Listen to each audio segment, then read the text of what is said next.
নীল সমুদ্র আর রূপালী বালুকা বেলায় গড়া ফ্রান্সের কান শহরে পর্দা উঠছে বিশ্ব চলচ্চিত্রের সবচেয়ে মর্যাদাপূর্ণ আয়োজন কান চলচ্চিত্র উৎসবের ৭৮তম আসরের। টম ক্রুজ, রবার্ট ডিনিরো, ওয়েস অ্যান্ডারসনের মতো তারকারা আলো ছড়াবেন। আর প্রতিযোগিতা রয়েছে বিশ্বজুড়ে নির্বাচিত অসাধারণ ২২টি সিনেমা।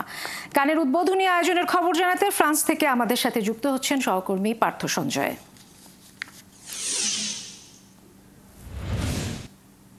পার্থ, তারা ঝলমলে উদ্বোধনী আয়োজনের রেড কার্পেটে কারা কারা আলো ছড়াবেন এবং মূল আয়োজনের বিস্তারিত সহ বাংলাদেশের শর্ট ফিল্ম আলীর খবর জানতে চাই।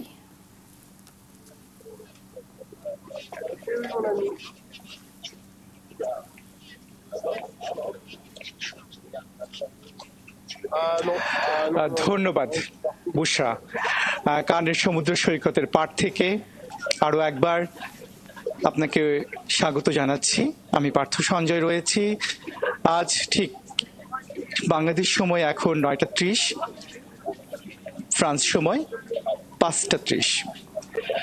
ফ্রান্স সময় ঠিক ৭টা ১৫-তে আসলে পর্দা উঠবে উৎসবে। তার আগে বিকেল ২:৩০টায় স্থানীয় সময় প্রেস কনফারেন্স হয়ে গিয়েছে জুরি বোর্ডের সঙ্গে। এবং যেটি বলতে হয় সেটি হচ্ছে যে ৭টা ১৫-তে যেই পর্দা উঠবে চলচ্চিত্র উৎসবে, সেখানে আপনি বলছিলেন রবার্ট ডিনিরো। ঠিক রবার্ট ডিনিরোকে আসলে বিশেষ পাম দেওয়ার দেওয়া হবে এবং সেই বিশেষ পাম দেওয়ার প্রতি বছরের উদ্বোধনী দিনে একটা বিশেষ কাউকে দেওয়া হয়। এবারে নির্বাচিত হচ্ছেন রবার্ট ডিনিরো। তিনি বলার অপেক্ষা রাখে না, তিনি বিশ্বের অন্যতম কিংবদন্তি অভিনেতা। এবং একই সঙ্গে আপনি বলছিলেন টম ক্রুজের কথা, এবং টম ক্রুজ, আমি যদি বলি, এর মধ্যে মিউজিক বাজতে শুরু করেছে বুশরা, এবং রেড কার্পেটের আসলে আয়োজন শুরু হয়ে গেছে। ৭টা ১৫-তে যেই উদ্বোধন হবে তার আগে রেড কার্পেট হবে, এবং রেড কার্পেটে হাঁটবেন রবার্ট ডিনিরো এবং তার সঙ্গে টম ক্রুজ হাঁটবেন। বলে রাখি, টম ক্রুজের মিশন ইম্পসিবলের শেষ থ্রিলার, এটি দিয়ে তিনি উপসংহার টানছেন এই সিরিজের, সেই থ্রিলারটি এখানে থাকবে, এই উৎসবে প্রদর্শিত হবে। এবং এটি আগামীকাল আমার পেছনে গ্র্যান্ড থিয়েটার লুমিয়ের, এবং সেখানেই এই ছবিটি প্রদর্শিত হবে। এটি হচ্ছে টম ক্রুজের কথা। এবং সেই উত্তেজনা, টান উত্তেজনা এবার উৎসবের মধ্যে বলে রাখি বুশরা, যে ইতিহাস সৃষ্টি করেছে ৭৮তম আসর, কিন্তু এই আসরে এসে ৭৮তম আসরে এসে প্রথমবারের মতো জোড়া পোস্টার আসলে প্রদর্শিত হচ্ছে, এবং অফিসিয়াল পোস্টার, জোড়া পোস্টার, ২টি পোস্টার এবার উৎসবে প্রদর্শিত হচ্ছে।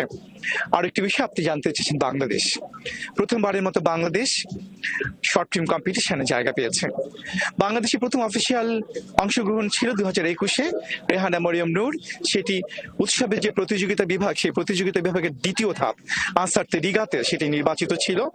এবং এরপরে এবার যেটি নির্বাচিত হয়েছে সেটি হচ্ছে শর্ট ফিল্ম কম্পিটিশন বিভাগে, এবং বাংলাদেশের নির্মাতা আদনান আল রাজীবের ছবি, পরিচালিত ছবি, এবং ক্যাটালগ, যেটি ভিয়েতনাম এবং বাংলাদেশের যৌথ প্রযোজনা প্রতিষ্ঠান ক্যাটালগ, তাদের ছবি আলী শর্ট ফিল্ম কম্পিটিশন বিভাগে আছে, এবং এটি প্রদর্শিত হবে।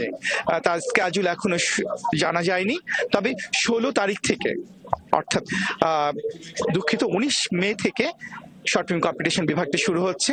উৎসবের পর্দা নামবে ২৪ মে, এবং এর মধ্যেই হয়তো কোনো একদিন আলী প্রদর্শিত হবে। তবে আমরা যতটুকু জানতে পেরেছি, আলীর টিম এর মধ্যে উৎসবের ভেন্যুতে পৌঁছে গেছে। এবং বুশরা, আরেকটি বিষয় বলে রাখি, সেটি হচ্ছে যে আলীর সঙ্গে বাংলাদেশ যেমন জড়িত, তেমনি আরেকটি বিষয়ের সঙ্গে বাঙালি জড়িত এই উৎসবে এবার। সেটি হচ্ছে যে কানের একটি অন্যতম বিশেষ শাখা কান ক্লাসিক্স, এবং সেই শাখায় এবারে নির্বাচিত হয়েছে, দেখানো হবে বাঙালির মহারাজা চলচ্চিত্র নির্মাতা সত্যজিতের ছবি অরণ্যের দিন রাত্রি। অনেক ধন্যবাদ আপনাকে। আপনার মাধ্যমে নিশ্চয়ই উৎসবের সব খবর আমরা আমাদের দর্শকদের জানাবো।